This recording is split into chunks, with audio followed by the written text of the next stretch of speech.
नमस्कार, मी प्रज्ञा पोवे. शारंगधर सुखसारक वटी प्रस्तुत माझा कट्टा powered by Chitale butter, bank of Maharashtra, चंदूकाका Saraf jewels, बरवा स्किन थेरपी, सोनाई पशु आहार आणि केसरी या विशेष कार्यक्रमात आपल्या सगळ्यांचं स्वागत. होरपळणारा मराठवाडा, घडाभर पाण्यासाठी बायकांना करावी लागणारी पायपीट, भेगाळलेली जमीन आणि आभाळाकडे लागलेल्या शेतकऱ्यांच्या नजरा हे चित्र नवीन नाहीये.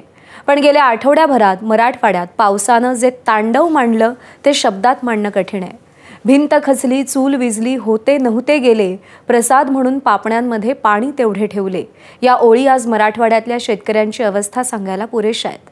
पण कधी काळी ज्या मराठवाड्यात उंट फिरतील असं बोललं जात होतं, त्या मराठवाड्याच्या शेत शिवारात आपण बोटी फिरताना पाहिल्या.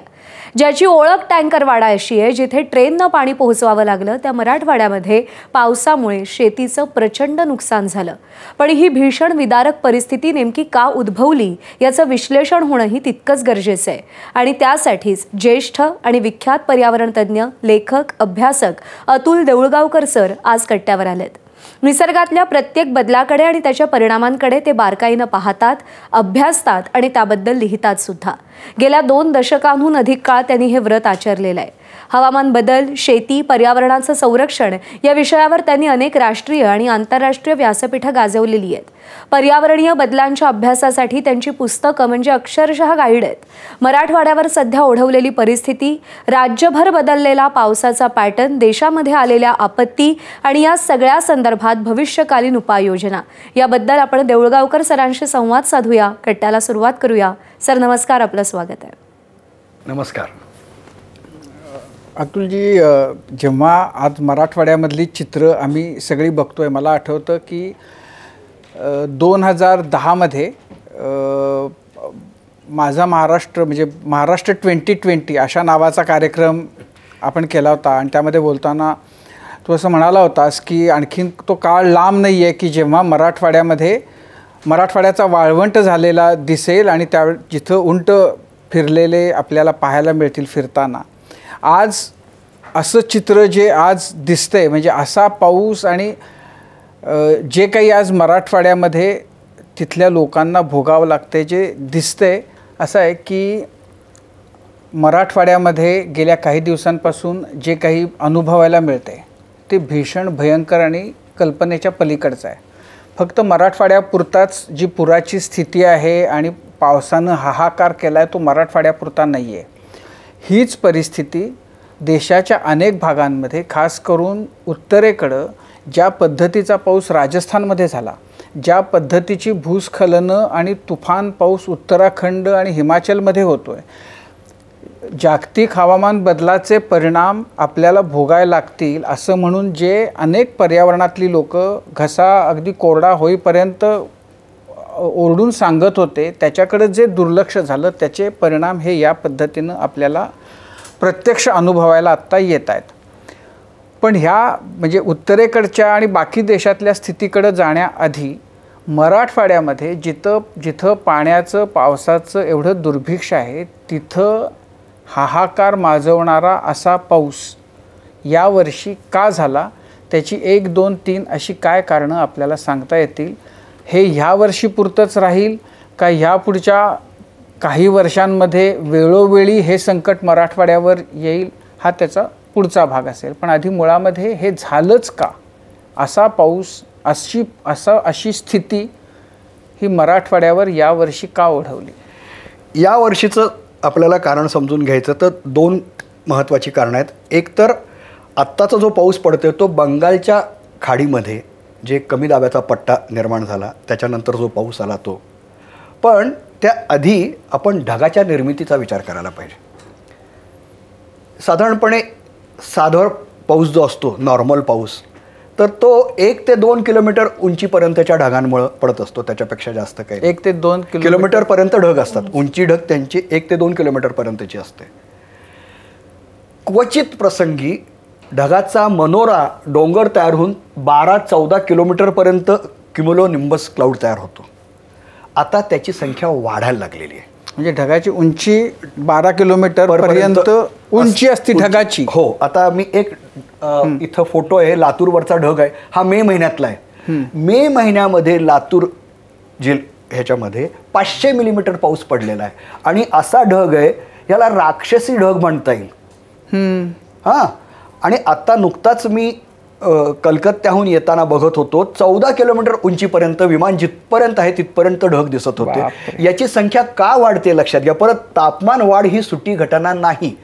0.1 डिग्रीजनी जरी तापमान वाढलं तर त्या हवेमध्ये आर्द्रता ठेवून घेण्याची क्षमता वाढते. आत्ताच्या उन्हाळ्यामध्ये आपल्याला उकाडा असह्य, मुंबईमध्ये आर्द्रता असते, पण आमच्याकडे तशी नव्हती, ती आता यायला लागलेली 40% 50% आर्द्रता. यामुळे ढगाचं फॉर्मेशनच पूर्णपणे बदललेलं आहे. आणि म्हणून पाऊस पडतो तो अतिशय कमी काळात कमी जागेवर तुफान पाऊस पडतो. तर एकीकडे हे बंगालच्या खाडीतनं वारं आलं. अरबी समुद्राला तर असं म्हणतात की सायक्लोजेनेसिस म्हणजे चक्रीवादळं येण्याची वारंवारता तिकडं वाढत चाललेली आहे. बंगालच्या खाडीतही वाढत चाललेली आहे. आणि चक्रीवादळाची कॅटेगरीसुद्धा म्हणजे 5 कॅटेगरीचं चक्रीवादळ म्हणजे तासाला 250 किलोमीटरपेक्षा वेगाचं वादळ, याची संख्या तिकडं वाढते आहे. हे दोन्ही वारे एकत्र आले आणि त्याच वेळेला वेस्टर्न डिस्टर्बन्सेस म्हणतात. म्हणजे उत्तर ध्रुवाकडनं तिकडचं पाणी वितळत असल्यामुळे तिकडचे गरम प्रवाह आले. म्हणून आत्ता जो उत्तर भारतात आपण ऱ्हास बघतोय तो त्याच्यामुळे. म्हणजे अनेक ठिकाणचे वारे एकत्र आल्यानंतर काय होईल ती दाणादाण आता या ढगांनी आणि या पावसाने उडवलेली आहे. म्हणजे एकीकडनं पश्चिमेकडनं पण येतोय, पूर्वेकडनं पण येतोय. आणि आता याच्या खरं तर मी वैज्ञानिकाला मला विचारायचं आहे की पूर्वी सह्याद्री ओलांडून ढग येत नसत, आता ते येत आहेत का ह्याचा अभ्यास करायला पाहिजे. कारण हिमालय ओलांडून सुद्धा ढग येतात असं काही जणांचं निरीक्षण आहे. या पातळीवर जर सगळं चाललं असेल आणि त्याच्याबद्दल आता वैज्ञानिक इतकं एक अर्थ कमिशन म्हणून जगातल्या खूप नामवंत संस्था आणि वैज्ञानिक यांनी मिळून असं विचार करत आहेत की पृथ्वीवरच्या ज्या सिस्टीम्स आहेत महत्त्वाच्या, म्हणजे बायोडायव्हर्सिटी आहे, आईस सिस्टीम आहे, वॉटर आहे आणि वायूंचं, ह्या सगळ्या सिस्टीम्स कशा आहेत आणि त्या सावरता येतील का. तर त्याचा निष्कर्ष असा आहे की कडेलोटाच्या टप्प्याकडं या सगळ्या चाललेल्या आहेत. म्हणजे आपण जैवविविधता नष्ट केली त्यांनी काय होतं, एक झाड नष्ट केलं तर काय होतं. खरं तर याचं उत्तर 2 भारतीय शास्त्रज्ञ ज्यांना निसर्गाचं अर्थशास्त्र मांडणारे लोक म्हणून जगात त्यांना पर्यावरणाचं नोबेल मिळालं आहे. एक डॉक्टर पवन सुखदेव आहेत आणि डॉक्टर पार्थ दासगुप्ता. पवन सुखदेव स्वीडनमध्ये राहतात, पार्थ दासगुप्ता केम्ब्रिजमध्ये. आणि हे दोघंही म्हणतात की आम्ही हवामान परिषदेला जात नाही. जिथं निसर्गाचा विचारच केला जात नाही तिथं जाऊन उपयोग काय. तर एक झाड हे तुम्हाला थंडावा देतं, कार्बन शोषून घेतं, पण त्याशिवाय पाणी आतमध्ये खेचून ठेवतं. तर डिझास्टर मॅनेजमेंटला महत्त्वाचा भाग आहे. आपल्याकडे जंगल काय पद्धतीने नष्ट होते बघा. या सगळ्यामुळे तुमची एक साधी गोष्ट सांगतो, आपत्ती म्हणजे काय नाही, पण मला माझं एकच वाक्य राजीव की नॉर्मल परिस्थितीमध्ये तुमचं जे व्यवस्थापन आणि प्रशासन आहे ना त्याला एक गुणांक एक समजा टाकला तर आपत्तीच्या काळात तुमचं प्रशासन किती कार्यक्षम आहे का भुक्कड आहे हे त्यावेळेला ठरतं आणि आपत्तीची तीव्रता परिणाम वाढतो त्याच्यामुळे. नाही, मला आपत्तीच्या आपण कशा पद्धतीने हाताळतो त्याच्याकडे जायचं आहे. पण त्याआधी आत्ता जो ढग आपण बघितला ज्याची उंची साधारण 12 किलोमीटर एवढे मनोरा होता तो, तर असे ढग मराठवाड्यामध्ये म्हणजे का येत आहेत, म्हणजे आत्तापर्यंत येत नव्हते. आता असं काय झालं आहे की ते मराठवाड्यामध्ये यायला लागलेत. नाही, आत्तापर्यंत येत नव्हते अशा तर भाग नाही आहे, क्वचित येत असतील. म्हणजे उदाहरणार्थ खरं तर आमच्याकडची आपत्ती जी सुरू झाल्याने एक म्हणजे पहिल्यांदा गारपिटी वाढल्या, 2010पासून 11पासून गारपिटी वाढल्या. वीज बळी आमच्याकडे सगळ्यात जास्त आहेत, म्हणजे विदर्भ, खानदेश आणि मराठवाड्यामध्ये वीज बळींची संख्या खूप जास्त आहे. आणि त्यानंतर अतिवृष्टी आणि ढगफुटी. यावर्षी आत्ता सप्टेंबर महिन्यामध्ये 483 मंडळांमध्ये 3 वेळेला अतिवृष्टी झालेली आहे. पण याची कारणं काय आहेत. ढगाची निर्मिती हेच कारण आहे. पण ते आत्तापर्यंत का होत नव्हते आणि आत्ता का होते. म्हणजे मराठवाड्यामध्ये यावर्षी असं काय किंवा गेल्या काही वर्षांमध्ये आता ही कारणं आहेत की अतिवृष्टी होती आहे, गारपीट होती आहे, विजा पडत आहेत. हे गेल्या काही वर्षांमध्ये मराठवाड्यामध्ये मोठ्या प्रमाणामध्ये होण्याचं कारण काय आहे. केवळ मराठवाड्यातच होत नाही आहे असं. म्हणजे आत्ता जे सांगितलं आपण राजस्थानमध्ये होते जिथं या पद्धतीचा पाऊस पडत नव्हता. म्हणजे एक तर 2012 साली हैदराबादच्या इक्रिसॅटने पण जो अंदाज व्यक्त केला होता की इथून पुढच्या काळात हवामान बदल कसा होईल, तेव्हा म्हणजे ला निनाच्या काळामध्ये, एल निनो आणि ला निनाच्या काळामध्ये महाराष्ट्र आणि खालचा कर्नाटकाचा, आम्ही जुन्या हैदराबाद स्टेटमधले आहोत, तर तेलंगणा, कर्नाटक, महाराष्ट्र हा आमच्याकडे पाऊस प्रमाण वाढणार आहे आणि पावसाचं प्रमाण वाढणार आहे एवढंच फक्त त्याच्यामध्ये व्यापक प्रमाणावर सांगितलं गेलं होतं. पण आत्ता ही जी काही ढगाची निर्मिती होती आहे त्याचा क्लाउड डायनॅमिक्सचा अभ्यास खरं खूप वेगळ्या पद्धतीने करायला पाहिजे आणि ते जास्त अचूकपणे सांगू शकतील की इथं कुठं कुठं काय काय होतं आहे. पण हे सार्वत्रिकरित्या दिसतंय ना, म्हणजे पूर्ण मराठवाडा, बरं सोलापूरवर तसंच झालेलं आहे, इकडं अहिल्यानगरवर झालेलं आहे, त्यामुळे आपल्याला असं म्हणता येत नाही की हे फक्त इथे आहे. म्हणजे हिमाचलमध्ये, उत्तराखंडमध्येही असं झालंय ना, म्हणजे कलकत्त्यामध्ये झालं आत्ता काल. हो ना. तर हे जे आपल्याकडे अचानक प्रमाण वाढलंय की एकाच भूभागावर म्हणजे ढग फुटून प्रचंड पाऊस होणं, ह्याचं जे प्रमाण इतक्या प्रमाणात वाढलेलं आहे, तर ह्याचं काही कारणं सापडलेली आहेत का की कशामुळं हे होतंय? ह्याचं म्हणजे व्यापक प्रमाणावर एकच कारण की समुद्र खूप तापत आहे, वाफ मोठ्या प्रमाणात होत आहेत, त्यातून ढगाचं फॉर्मेशन वाढलेलं आहे आणि 2-3 ठिकाणचे जर एकत्र आले, म्हणजे गेल्या शुक्रवारी लातूरमध्ये अशा विजा चमकत होत्या की घराच्या खिडक्या हादरत होत्या आणि 3 तास सलग अशा पद्धतीने लोक घाबरून गेले होते आणि काय करायचं कळत नव्हतं. पण याचा अर्थ परत ढग एकमेकांवरून आदळत आहेत, अनेक काळ आदळत आहेत, हे पूर्वी या पद्धतीने बघायला मिळत नव्हतं आणि याबद्दल खूप ठाम अचूकपणे काही सांगता आलं नाही, तरी या दिशेनं आपण कोणत्या जाणार आहोत याचा अंदाज आपल्याला अनेक वैज्ञानिक करताना दिसत आहेत आणि त्याचा अभ्यासही आता अनेक जणं करत आहेत. जसं मी आता सांगितलं की पुण्यामध्ये IITमध्ये होतो आहे, बेंगलोरला इंडियन इन्स्टिट्यूट ऑफ सायन्सेसमध्ये होतो आहे, IITsमध्ये होतो आहे. यांना आपण नक्कीच विचारून त्यांचा धोरणासाठी उपयोग करून घेतला. पण हे यापुढच्या काळामध्ये परिस्थिती अशीच असण्याची शक्यता आहे, असंच होत राहणार? मराठवाड्यात झालं, विदर्भातही होईल, पश्चिम महाराष्ट्रातही होईल, राजस्थानातही होईल, भारतभर असंच होत राहील? नाही, अगदी असंच होईल. हा ला निनाचा काळ आहे. एल निनोच्या काळामध्ये उलटं आवर्षण पण होऊ शकतो दीर्घकाळ. ऑस्ट्रेलियामध्ये 9 वर्ष सलग दुष्काळ होता, कॅलिफोर्नियामध्ये सलग काही काळ दुष्काळ होता आणि आता आपण बघतोय की 0 वॉटर डे पार जोहान्सबर्गपासनं सगळीकडे, शून्य, पाणीच नाही. म्हणजे ती लातूरची 2016ला अवस्था होती, त्या पद्धतीनं देशात आणि जगात अनेक ठिकाणी होतं आहे.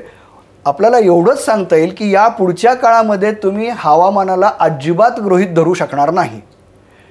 कधी अतिवृष्टी होईल, कधी पूर्णपणे पाण्यात आणि कधी अजिबात पाणी नाही, या पद्धतीने होऊ शकतं. पण या सगळ्याला ना सामोरं जाण्यासाठी climate resilient agriculture, climate resilient cities असं काही डिझाईन असलं पाहिजे. तसा विचार केला तर याला कोण कसं सामोरं जातं हे आपल्याला बघता येतं ना. जगात अनेक जण कारण याला तर आपण रोखू शकत नाही हवामानाला, पण त्याचे परिणाम कमी करण्यासाठी आपण नक्की खूप प्रयत्न करू शकतो. त्याचा आपण विचार करायला पाहिजे.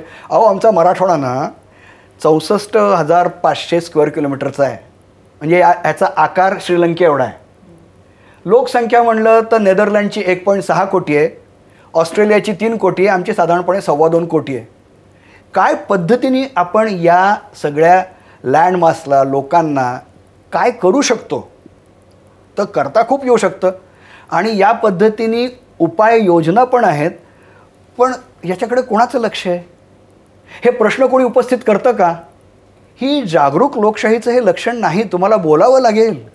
युरोपमध्ये काही ठिकाणी बोललं जातं, त्यामुळे जर्मनी असेल, ती ग्रीन पार्टी सत्तेत येत नाही, पण ग्रीन पार्टीला 10% जरी मतं मिळाले तर अरेच्या हे सत्तेत येऊ नयेत म्हणून मग बाकीचे लोक कामं करायला लागतात. म्हणून तिकडं ग्रीन सिटीज तिकडंच का दिसतात जास्त? गलिच्छ शहरांमध्ये भारताची आपले अनेक शहरं आहेत, 15, 20, 30. हरित शहरामध्ये एकही नाही. याच्याबद्दल कोणाला काही वाटतही नाही. आपले सगळे मंडळी, अधिकारी, नेते जाऊन येतात तिकडं हरित शहरांना, त्यातलं काहीच आपल्याकडे का नाही? हा प्रश्न आपण पत्रकारांनी, विद्यार्थ्यांनी विचारला नाही तर आपल्याला उत्तरे मिळणार नाहीत. सर, आता आपण जे बोलतो आहे त्याच्या वरून एक असा प्रश्न पडतो की जे लहानपणापासून आपण शाळेच्या पुस्तकात शिकलो होतो, पर्जन्य छायेचा प्रदेश, तर तो आता येत्या कालावधीमध्ये जर ढगांची निर्मिती एवढ्या मोठ्या प्रमाणात होते आहे, बरं त्यांची उंचीही इतकी जास्त आहे आणि आपण म्हणतोच आहे की समुद्राचं तापमान वाढतं आहे, तर हा पर्जन्य छायेचा प्रदेश ही कन्सेप्टच राहणार नाही का? कारण त्या तापमान वाढतच राहणार आहे आणि अशा पद्धतीने पाऊस आता यावेळेचं हे वैशिष्ट्य होतं की माण खटाव जे आपण शिकलो होतो की इथे कमी पाऊस पडतो, तिथून पावसाच्या बातम्या आल्या. जिथे जिथे कमी पाऊस पडतो असं आपण ट्रेडिशनली बघतो तिथे बरोबर खूप जास्त पाऊस झाला आणि मग तिथे तो पाऊस सहन करण्याची काही व्यवस्थाच नव्हती. म्हणजे तितक्या पावसाची सवयही नव्हती, त्या जागेला त्या भागालाही ती व्यवस्था नव्हती तेवढ्या पावसाची आणि म्हणून ती ट्रॅजेडी जास्त मोठी दिसली.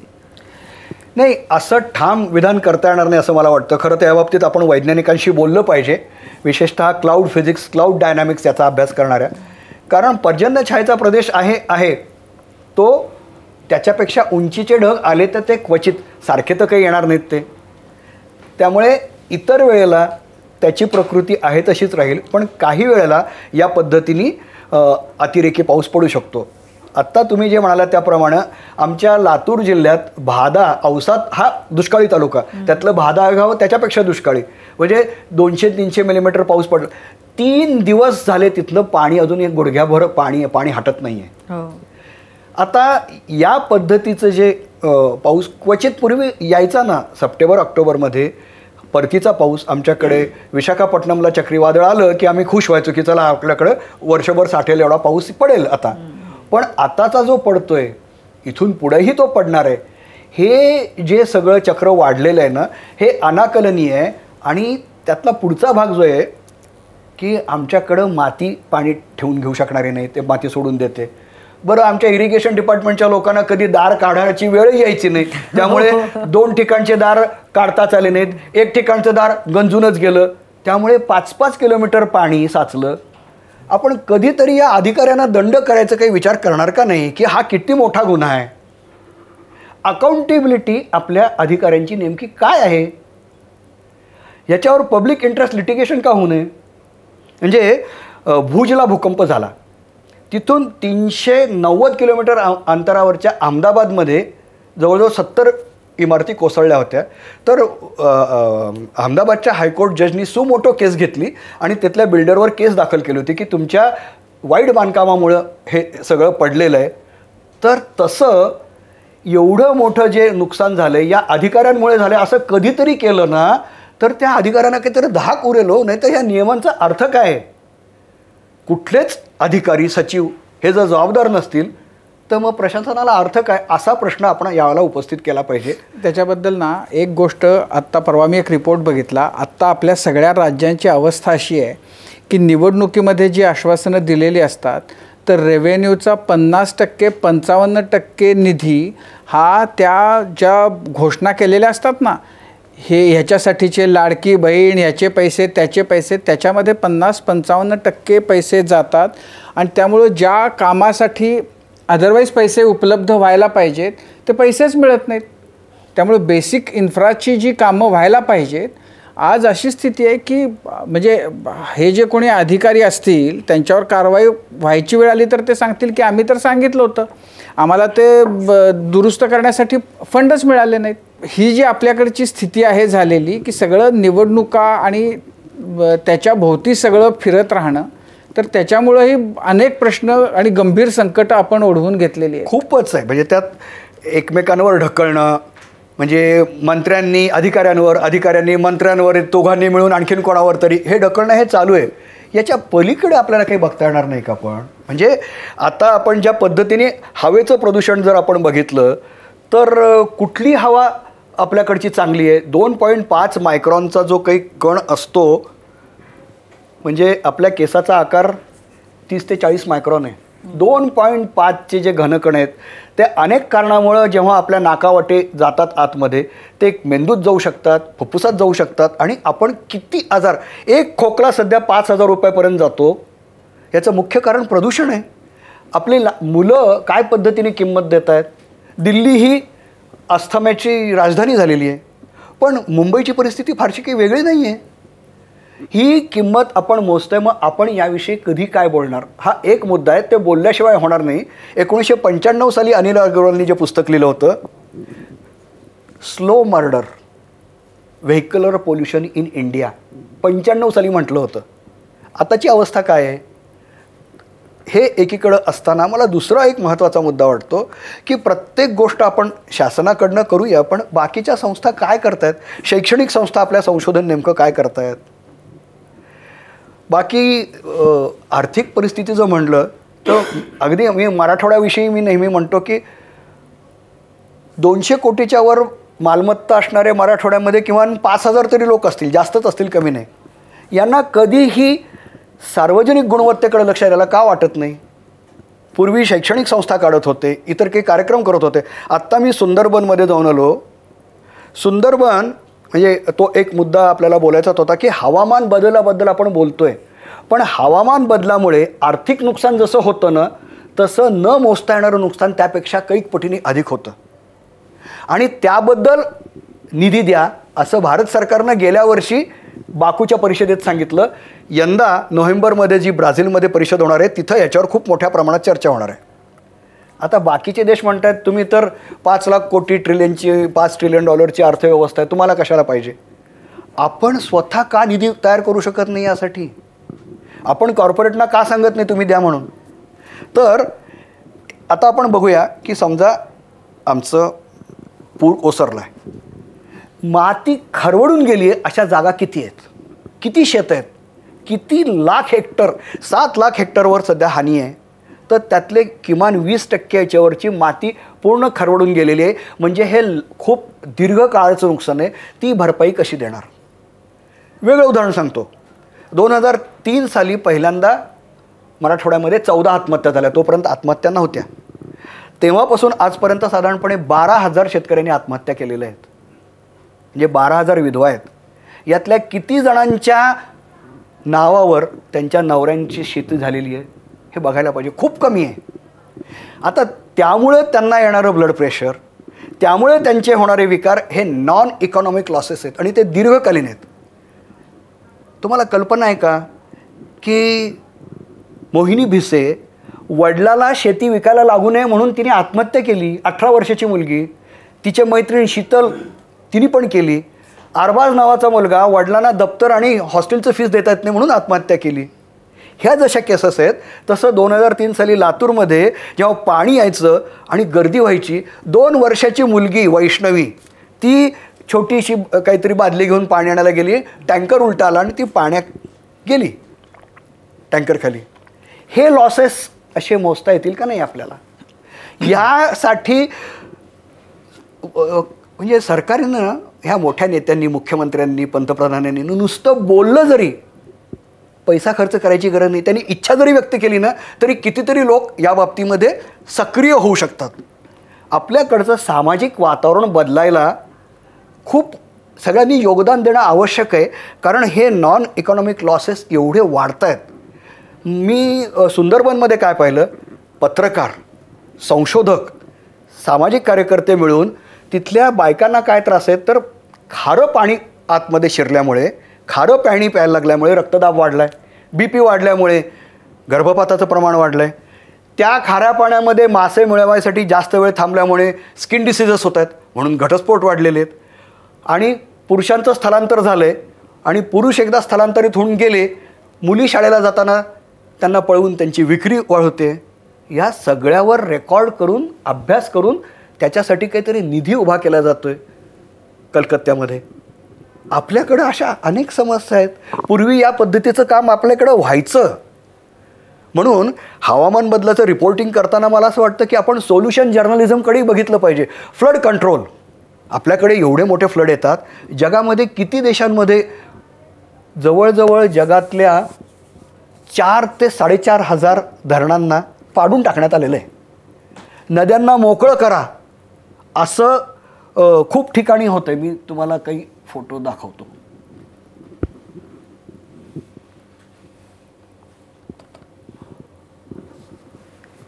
हे धरण असताना धरण मोकळं झालं की तिथली जैवविविधता, तिथली मरीन लाईफ हे खूप बदलून जातं आहे. अमेरिका, युरोप अगदी चीनमध्ये. याचा आपण आता 1950च्या दशकामध्ये आपण जो धरणाचा विचार करत होतो, धरण मंदिर म्हणत होतो, आता अशी किती धरणं आहेत जी गाळाने भरली आहेत आणि त्यामुळे पूर येतो आहे. म्हणजे धरण हे पुराला कारणीभूत होत आहेत का? त्यानंतरचा मुद्दा की पाणी का सैरावैरा जातं आपल्याकडे? कारण पाणी शोषून घ्यायला काय आहे? आपण नद्या नाल्या ओढ्यांवर आक्रमण केलेले आहेत. पार काश्मीरच्या सरोवरांपासून अगदी कन्याकुमारीपर्यंत जिथं बांधकामासाठी जी जागा मिळेल ती घेतली. आता या परिस्थितीमध्ये आपलं प्रशासन तिथं दिसतं की ते सगळं तुडवून पाणी निघून जाणार आहे, पाणी त्याची वाट काढेल. म्हणून जगामध्ये सगळे शास्त्रज्ञ काय सांगतायत की तुमच्या हिरव्या जागा, जे झाडं, आणि निळ्या जागा म्हणजे पाणथळ जागा या वाढल्या तरच तुम्ही पूर नियंत्रण करू शकता. हा जो आत्ता जी स्थिती झालेली आहे मराठवाड्यामधली, ती अशीच पुढं होण्याची शक्यता किती वाटते? हा एक भाग. हे टाळण्यासाठी काय करता येईल किंवा ह्याबद्दल काय वाटतं तुला? म्हणजे ला निना किती दिवस चालणार आहे ह्याचा काय अजून अंदाज. एक तर काय खूप लाँग टर्म याचे फोरकास्ट नसतात, पण ला निना कदाचित 1 वर्ष पुढे चालू होऊ शकतं. जसं आत्ता सांगितलं की पुढच्या आठवड्यात पुन्हा अतिवृष्टी होणार आहे असं हवामान खात्यानं सांगितलेलं आहे. कारण पावसासाठी जे काही 14-16 घटक आहेत ना, त्यातले काही ऐन वेळेला बदलतात. म्हणजे मध्येच कुठतरी कमी दाबाचा पट्टा आला की ते सगळं वळून जातं. आपण बघतो ना, मान्सून येताना अंदमानहून निघाला आहे पण केरळला यायला वेळ लागतो आहे. तर त्यात अनेक फॅक्टर्स आहेत. पण तरीही मला असं वाटतं की अशी अतिवृष्टी होणार याला आपण तयारी ठेवली पाहिजे. मग ती कशी तयारी ठेवली पाहिजे? तर एक आपल्या शेजारचं चिमुकलं बांगलादेशचं उदाहरण आहे. बांगलादेशमध्ये ढाक्याला International Centre for Climate Change and Development नावाची संस्था आहे, संयुक्त राष्ट्रसंघाची. मराठवाडा ही सध्या हवामान बदलाची केंद्रभूमी झाली, इपी सेंटर आहे.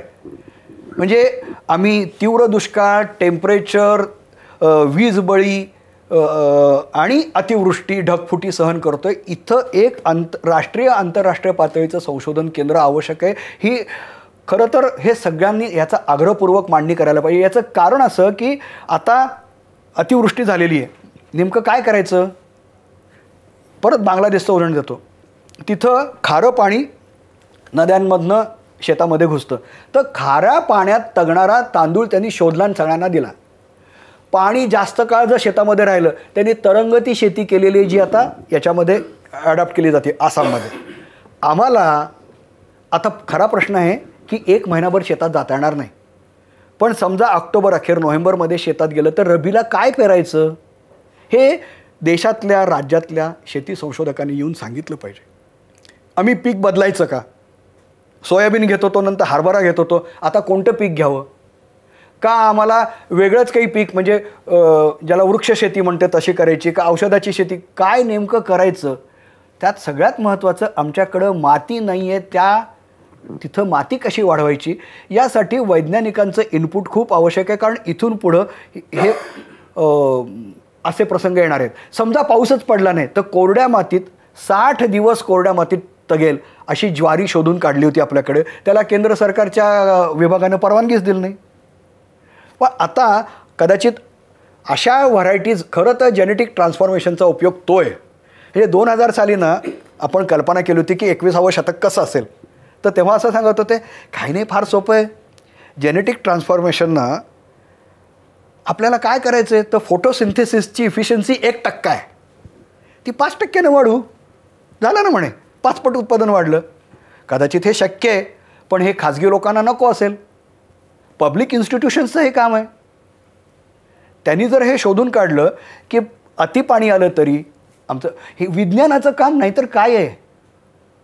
विज्ञानानं शेतीच्या आणि गरिबांच्या उपयोगाला आलं नाही तर त्याचा काहीच उपयोग नाही आहे. आणि तसं संशोधन होण्यासाठी राजकीय इच्छा तशी मागं लागली पाहिजे. त्याच्याने गेलेली माती पुन्हा आणण्यासाठी कुठल्या देशामध्ये कधी कुणी प्रयत्न केलेत आणि त्याला यश आले असं काही उदाहरण आहे का? की अशी तर परिस्थिती आणखीन अनेक भागांमध्ये यापूर्वी कुठं कुठं ओढवलेली असेल की जिथं तुमची चांगली माती वाहून गेली आहे. ती खूप दीर्घकालीन प्रक्रिया आहे. पण चीनमध्ये वाळूपासून माती तयार करतात. वाळू पासून उत्तम पोषक माती चीनमध्ये तयार केली जाते. त्याचे अनेक यूट्यूबवर माहिती पण आहे. पण आपल्याला ते खूप दूरचं आहे, खर्चिक असेल. निदान तळ्यामध्ये जिथे जिथं माती वाहून गेली आहे ती तरी परत आणून टाकून द्या आमच्या शेतावर. माती खूप वाहून गेली आहे, कुठं कुठं गेली असेल, नद्यामध्ये गेली आहे का, त्यानंतर तळ्यामध्ये गेली आहे का, कुठं बंधाऱ्यामध्ये जाऊन बसली आहे, धरणामध्ये जाऊन बसली आहे, ती आणून टाकायला मदत करा. पण आणखीन माती तयार करण्यासाठी इतर जे काही हे प्रयोग असू शकतात, केवळ बायोमास किंवा मातीविना शेती तिथं काही करता येते का, अशा पद्धतीने वैज्ञानिकांनी सांगणं आवश्यक आहे. मध्यंतरी आपल्याकडे वाजपेयींच्या काळापासून एक नदीजोड प्रकल्पाबद्दल चांगली चर्चा सुरू होती. मध्यंतरी ती बंद पडली. आणि दुसरी अशी की मागे 2014ला फडणवीसांचं सरकार आलं तेव्हा मराठवाड्यासाठी एक वॉटर ग्रीडची संकल्पना आणली होती. बबनराव लोणीकर वगैरे खूप आग्रही होते त्यासाठी. ती थंड बस्त्यात आहे. तर ह्या दोन्ही कल्पना किती व्यवहारी वाटतात मराठवाड्यासाठी? खरं ना, आपल्याकडं पूर्वीपासूनची कोणती पाणी व्यवस्थापनाची पद्धत आहे ती आपण बघू. आणि ती का होती? आपल्याकडं उष्णतेचं हे प्रमाण खूप असल्यामुळं पाणी उडून जाण्याचं प्रमाण खूप आहे. त्यामुळं बारव विहिरी, आड, खजिना विहीर हे सगळे प्रकार त्यामुळं अस्तित्वात होते. याचं दुसरं उदाहरण बघू. 1980च्या दशकापर्यंत आपल्याकडं पाझर तलाव खूप मोठ्या प्रमाणात झाले. उद्देश काय होता? पाझर तलावामध्ये पाणी साचवावं आणि नंतर खालच्या विहिरींना त्यांनी पाझरून द्यावं. यामध्ये गाळ अडकून पडला. इरिगेशन डिपार्टमेंटला त्याचं मेंटेनन्स करायचं कधी सुचतच नाही. मग ते पाणी उडून जायला लागलं. त्याच्यामध्ये तुम्ही काही सुरुंग लावले, पाणी खाली जाईल. शाफ्ट घेतले, पाणी खाली जाईल.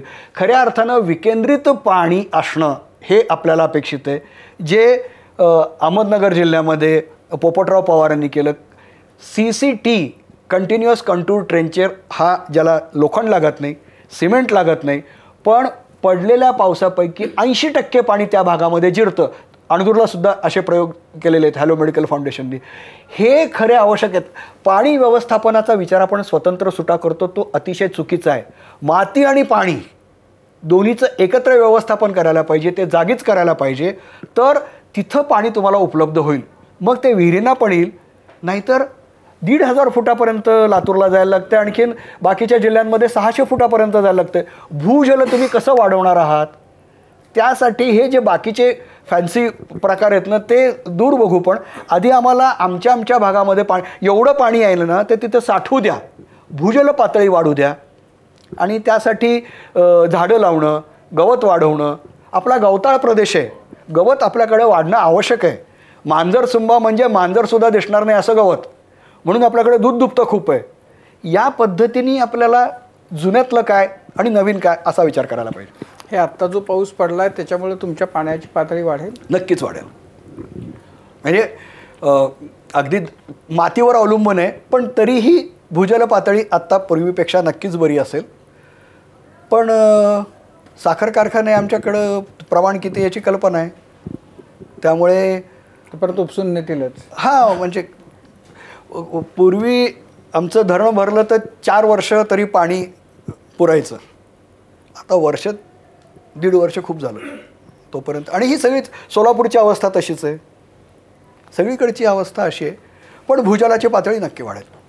अशा पद्धतीचं जे चित्र आहे हे दिसायची ही काही शेवटची वेळ नक्कीच नसेल. ज्या पद्धतीचं हवामान बदलाच्या बद्दल आपण बोलतोय, तर समजा नजीकच्या भविष्यामध्ये कदाचित पुढच्या पावसाळ्यामध्ये अशी किंवा कदाचित त्याच्या एक्झॅक्टली विरोधी जी आपल्याला पाहायची सवय आहे, दुष्काळी आणि स्कार्सिटीची, टंचाईची परिस्थिती निर्माण झाली, तर आपण त्याला कशा पद्धतीनं सामोरं जायला पाहिजे? आपण काय बदल करायला पाहिजेत? इंडिव्हिज्युअल शेतकऱ्यानं, गाव पातळीवर, सरकार म्हणून आपण काय करणं अपेक्षित आहे आता, असं काही तुम्ही सांगू शकाल? 2004 साली सुनामी आली होती ना, त्यावेळेला जगाला असं वाटलं की ही खूप गंभीर घटना आहे. आणि जगाने तेव्हा आपत्ती व्यवस्थापनाचा विचार, तेव्हा आपल्याकडं आपत्ती व्यवस्था प्राधिकरण जे स्थापलेले आहेत राष्ट्रीय पातळीवर, राज्य ते 2005 पासून सुरू झालेले आहेत. तेव्हा त्यांनी ठरवलं होतं आपत्तीची जोखीम कमी करणं हे आपलं मुख्य उद्दिष्ट आहे. त्या पद्धतीने जगात अनेक देश गेले. आपणही म्हणतो आम्ही तसं करतोय म्हणून, ते प्रत्यक्षात किती होतं बघायला पाहिजे. मी 2006 पासून 2018पर्यंत आपत्ती व्यवस्थापन प्राधिकरणावर अशासकीय सदस्य म्हणून काम केलेलं आहे. कोणीही त्याला महत्त्व देत नाही. त्या बैठकांनाही फारसा काही अर्थ असत नाही. पण तेव्हा अनेक वेळेला अशा सूचना दिल्या होत्या की म्हणजे विनंती केली होती, अर्ज केला होता म्हणा, की आपण डेमॉन्स्ट्रेशन प्रोजेक्ट करूया. म्हणजे एक दुष्काळी गाव घेऊ, तिथं काहीतरी काम करू आणि दुष्काळ किती कमी करता आला. एक प्रवण गाव घेऊ आणि तिथं काम असं करून नंतर असं सांगू की इथं पूर आला पण ही हानी कमी झाली, आम्हाला आपत्ती आल्यानंतरही त्याची जोखीम कमी करता आली असं आम्हाला सांगता आलं पाहिजे. कोकणाचं उदाहरण घेऊ. कोकणच्या पूर्ण किनारपट्टीवर मँग्रोव्ह लावले तर पुराचा धोका कमी होईल, चक्रीवादळाचा धोका कमी होईल. पूर्ण किती अवघड काम आहे हे. काही गावांमध्ये करूयात ना. 2004च्या सुनामीमध्ये तामिळनाडूत अनेक मृत्यू झाले. 2 गावात एकही मृत्यू झाला नाही, एक पिच्छावरम आणि मुत्तूपेट. तिथं स्वामीनाथन फाउंडेशननी लोकांच्या मदतीने मँग्रोव्ह लावून घेतले होते. आता हे काय अवघड काम आहे का? त्यामुळं आपल्याला या भागामध्ये पूर समजा येतोय तर पुराची शक्यता लक्षात घेऊन अलर्ट यंत्रणा, आणि अलर्ट यंत्रणा म्हणजे शेवटच्या टप्प्यापर्यंत ती गेली पाहिजे. मग तलाठी असेल, ग्रामसेवक असेल, तुम्ही काय करताय, दारं आधी फेब्रुवारीपासून तुम्ही दारं बघितली पाहिजेत ना. आणि हे अतिशय महत्त्वाचं म्हणजे व्हेरी व्हेरी इम्पॉर्टंट काम म्हणून त्याच्याकडे तुम्ही बघितलं पाहिजे, नाही तर एवढी हानी होते. असे अनेक टप्पे आपल्याला सांगता येतील. म्हणजे एकीकडे पुरासाठी सांगता येतील, एकीकडे दुष्काळासाठी सांगता येतील. वीज पडल्यानंतर तुम्ही झाडाखाली थांबू नका. वीज बळी आपल्याकडे सगळ्यात जास्त जातात कारण प्रत्येक ग्रामपंचायतीवर एक, आणि मोबाईल आहेत आता, हां, त्यानंतर रेडिओ आहेत. आपण एवढं ओरडून सांगावं ना फक्त की पाऊस पडतोय, पडणार आहे, तुम्ही झाडाखाली थांबू नका. किती मृत्यू वाचू शकतील. तर प्रत्येक डिझास्टरचं हे करून जिल्हा पातळीची आणि स्थानिक पातळीची यंत्रणा स्ट्रॉंग करता आली पाहिजे. तिथं इंटेलेक्च्युअल इनपुट दिलं पाहिजे. कारण शेवटी प्रत्यक्ष जोखीम ते हे करत असतात. आता लातूरला भूकंप झाला तर औशाच्या तहसीलदाराला कुदळ आणि फावड्या नव्हत्या तेव्हा मिळाले. हे शेवटच्या स्थानिक आपण स्वराज्य म्हणतो पण त्याला तिथं सशक्त करण्यासाठी ट्रायल घेतल्या पाहिजेत. असं आहे की म्हणजे पर्यावरणवाल्यांनी कितीही हकारे दिले आणि कितीही धोक्याच्या सूचना दिल्या तरी त्या कोणी ऐकल्या नाहीत आणि त्याचे परिणाम आज आपण बघतोय. यापुढच्या काळामध्ये लोक काही शहाणी होणार नाहीत आणि हे जे सुरू आहे हानी निसर्गाची ती याच पद्धतीनं सुरू राहणार आहे. तर हे गृहीत धरून पर्यावरणामध्ये काम करणाऱ्या लोकांना यापुढच्या काळामध्ये काय धोके दिसत आहेत? अनेक अंगांनी धोके आहेत. एकतर हवेचं प्रदूषण आपल्याकडचं जे आहे, वायू प्रदूषण, ते इतकं भयानक वाढत जातं आहे. कॅन्सरचं प्रमाण किती वाढलं आहे. म्हणजे कीटकनाशक आपल्याकडे जगात बंदी घातलेले 70 कीटकनाशक आपल्याकडे मिळत आहेत. म्हणजे किती अंगांनी हे सांगतो. त्यामुळं लातूरमध्ये दररोज 150 ते 200 केमोथेरपी होतात. कोल्हापूरमध्ये शिराळची 30 गते, जी पंजाबची कॅन्सर ट्रेन आहे त्या पद्धतीने. त्यामुळे आपण एकीकडे हे आरोग्यामध्ये किंमत चुकवतोय, दुसरीकडे ह्या ज्या आपत्ती येत आहेत त्या सगळ्या वाढत जात आहेत आणि त्यामुळे आपली हानी किती होतं ह्याचा विचार काही करायचा की नाही. आपल्या देशाचं आपण प्रगतीचं सगळं बघू. आपल्या देशात 33 कोटी हेक्टर जमीन आहे. 1950 साली 65 लाख हेक्टर ही पूरग्रस्त जमीन होती. 33 कोटीपैकी 33 कोटी 65 लाख. 1990 साली ती 90 लाख झाली. आज मी त्याला 4 कोटी हेक्टर जमीन ही पूरग्रस्त आहे. म्हणजे पुराचं प्रमाण वाढलं आहे, पूर दिवस वाढलेले आहेत आणि पुराची वारंवारिता वाढली आहे. तर यापुढच्या काळामध्ये पूर येत राहणार, नक्कीच येत राहणार. हां, तर याला रोखण्यासाठी आपण कधीतरी त्याचं हे का आले, याला कोणते कोणते घटक जबाबदार आहेत, प्रशासन म्हणून काहीतरी करणं आवश्यक आहे आणि तसे प्रश्न आपण विचारणं आवश्यक आहे. हे जर विचारले नाहीत तर हे याच्यापेक्षा अनेक पटीने वाढणार.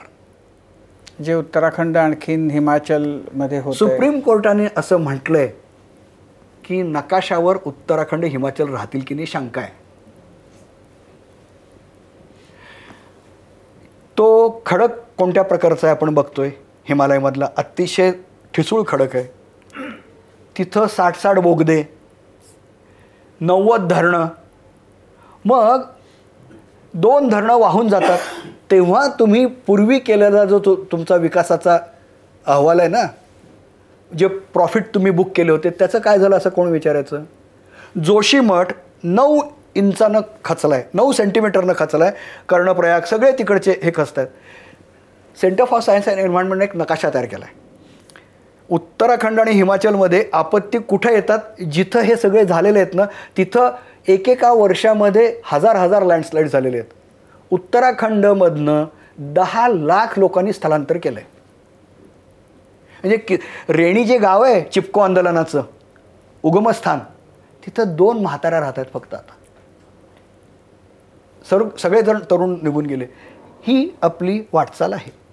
काय आहे की हे जे काही बुद्धिवंत आहेत त्यांना बुद्धिवंत म्हणून असं बाजूला ठेवून टाकलं आणि आपल्याला पाहिजे तसं केलं, तर एक आंबील नाला पुण्यातला तुम्हाला 24-25 कोटीला खड्ड्यात घालतो, पण कोणालाच काही त्याचा फरक पडत नाही. अकाउंटेबिलिटी आपल्याकडे नेमकी काय आहे?